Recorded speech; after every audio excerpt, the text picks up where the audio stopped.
Hi, everyone. Here's my presentation for week 10 on abolition. The first resource I'll be going over is chapter 5, and We Want to Do More Than Survive by Bettina Love. And this chapter is called Abolitionist Teaching, Freedom Dreaming, and Black Joy. So I've broken the chapter down into 4 themes. The first theme is a pedagogy of abolition, not reform. So Love argues that education isn't going to save us. We must save education by abolishing and rebuilding it, not reforming it. And she says there's no right way or one way of doing abolitionist teaching. Some teachers might attend protests, some teachers might foster a home place for their students, and some teachers might emphasize equity and social justice in their courses, but it's a way of living and being, not just a classroom practice. Secondly, sharecropping and accountability. Love uses the metaphor of sharecropper's debt to describe the achievement gap of Black students in school, and that it's like they live and work on someone else's land, but can never pay back what they owe. This reminds me of the metaphor of racialized students having to run just as twice as fast on the treadmill to get half of what white students who are running at half the speed have access to. In spite of these conditions, Black children and families are resilient, and this resiliency is foundational to abolitionist education and thinking. Abolition education requires the elimination of rigid evaluation practices, as well as the reshaping of what accountability looks like. That is, not just monitoring academic achievement, but being accountable to the injustices happening in our classrooms. Third, freedom dreaming and Black joy. Having a historical understanding of structural inequity is central to freedom dreaming, and freedom dreaming is central to abolitionist education. Freedom dreaming is essentially dreaming for the future without borders and constraints. Simultaneously, Black joy, that is the act of Black people fully embracing their humanity, identity, and celebrating their Blackness and not being defined by their trauma, is a necessary component of freedom dreaming. One cannot dream freely if they are not experiencing the heights of joy. Lastly, the evolution of language from allies to co-conspirators. Love argues that the term ally has become watered down.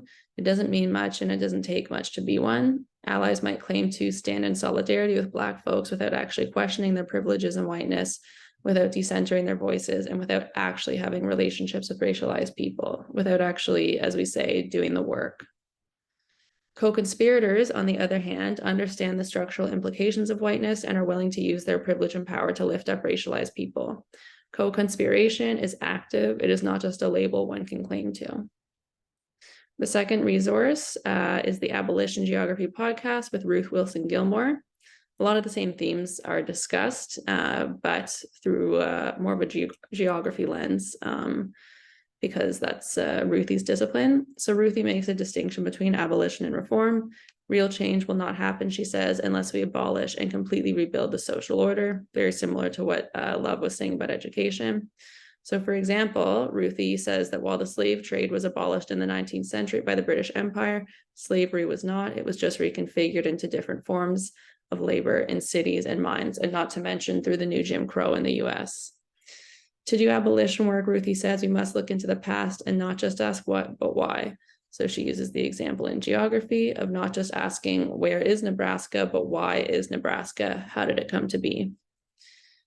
Ruthie says that racial capitalism is a way of organizing people in which we have been conditioned to think it is natural and inevitable when it is not, but assuming that hinders abolitionist thinking. This is especially true for young people who, like us, who have grown up in this society. It can feel very natural to us and just the way it is, but it's a social order that has been built. We've been taught that prisons serve the purpose of safety and defeating crime, but when they're actually just a geographical solution to social and economic problems, Ruthie says. The last resource is the journal article Anti-Racism and the Abolition of Whiteness, Rhetorical Strategies of Dominance Among Race Traders by Moon and Flores. So in the same way that Love distinguishes allies from co-conspirators, Moon and Flores distinguish anti-racism from abolition. Anti-racism work can often be reformative, not revolutionary, resulting in the recentering of whiteness and the white individuals performing anti-racism work, while dismissing or not entirely focusing on whiteness and white supremacy as a system. Abolition, on the other hand, calls for the nullification of whiteness as a whole. I think this is a very interesting concept, but I do wonder if it brings about the same problems talked about in earlier weeks, that is the intellectualization of lived experiences. Could white people use the idea of destroying whiteness as a way to distance themselves from the system that is whiteness, rather than address their own implications within it? I wonder. So connections to last week's readings, I mainly saw the most connections between last week's articles and Bettina Love's chapter. To Matut's article, to me, the OYS program feels like an active abolitionist education because it is an entirely separate grassroots education program that exists outside of Toronto's mainstream education system. It's a community of love and care and thus solidarity, something all of the authors, but especially Bettina Love, touched on as necessary for abolition. Similarly, both the students and the tutors get a sense of joy from the relationships they've created.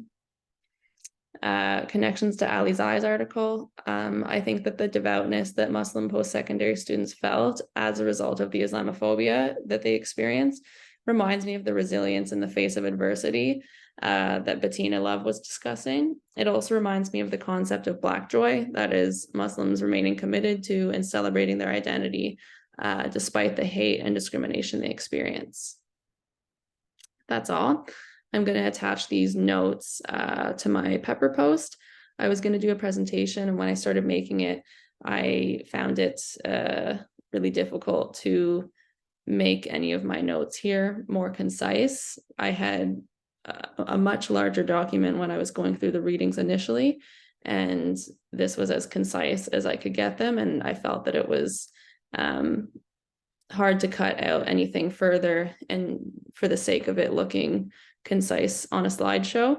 And so I wanted whoever is viewing this to be able to see all of the text, because I know sometimes listening to someone's voice, we don't always get all of the information. So I'm also going to attach this document, and I hope it was helpful. Thank you.